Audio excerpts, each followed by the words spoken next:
Hi guys, Robert here back with another video. So in this one, let's talk about why we sabotage our own happiness, right? Because that happens quite a lot, right? And you may not even realize or recognize that you are the one sabotaging your own happiness, right?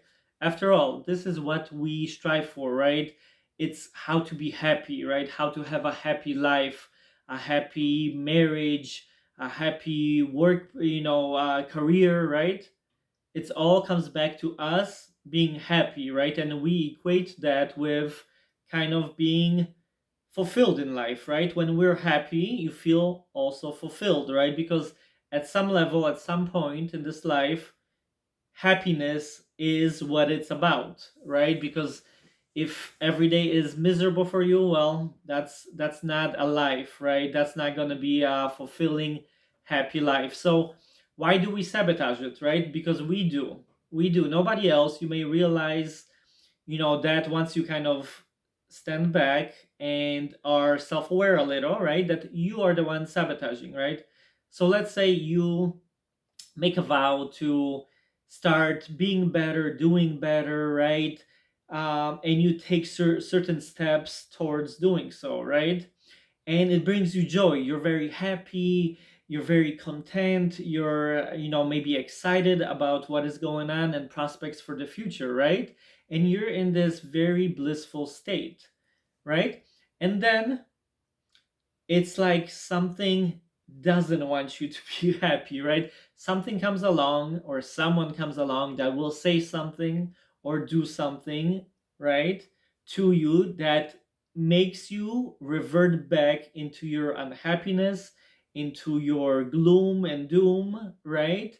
Maybe something will happen, right? And then it's going to have such a profound effect on you negatively that you, like I said, go back to that state of, not being happy, right? Unhappiness. So why does that happen? Well, we create it, right? And most of the time, it comes from our own programming, from our own childhood, right? From our own negative patterns, right? So let's say you grew up as a kid, right? But maybe your parents weren't, the most uplifting or the most positive or the most joyful people, right? And you, let's say as a kid, were running around happy, and they always said stuff like stop it or stop doing that or this, right? Because they were dealing with certain things on their own, right, in their own mind, right? So when you were doing those things, it was looked upon as negative, even though it wasn't, right? So maybe you learned as a child how to kind of scale down, if you will, right, your happiness, right, your joy, because you learned if you have too much of it, right, somebody will tell you to stop it, right? That's just one example, but we learn a lot of these things in our childhood usually, right? So like I said, if you surrounded yourself with very negative people, even like let's say your friends as you were growing up, right, and all of them were kind of pessimistic and very, not glass half full, right, people, and that kind of became the way you were, right? So now you're an adult, and like I said, you're striving for this and it makes you happy, and then somebody says something or something happens, and you bring, it brings you back to that old pattern of thinking, right? Old way of being. Well, it happened because, like I said, that programming came from, when you were younger. Those patterns are instilled in you subconsciously. So it will, with the help of your ego, right, your mind will try to sabotage that, because in reality it's trying to protect you, right, but it's trying to bring you back into that safe zone, right? So if everything is negativity, doom and gloom, right, once you start venturing out of that zone, your mind, right, with the help of your ego, will sabotage to bring you back to that old way of thinking, that old pattern, that old way of being, because then and only then it feels safe, Okay, it feels safe, like you're back to normal, you're back to miserable. Okay, we're good now, right?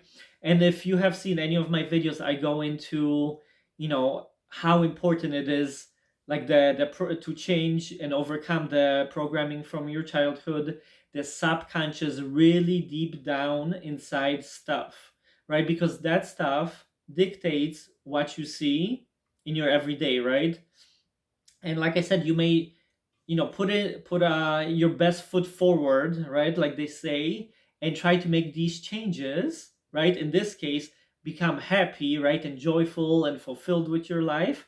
And something will happen, and you think, it's the other person doing it to you, but actually you bringing that forth into your own existence because of your deep subconscious programming, right? Not a lot of people understand that. That's why I preach in so many videos that if you want to improve, right, um, achieve anything, right, you just want to become a better person, how you should go back and kind of work on yourself, right? The limiting ideas, that negative programming, right?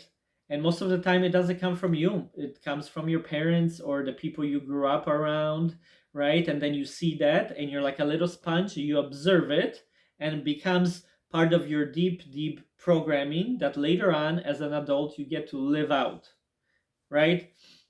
So I go into the subconscious mind and how that works in another video, right?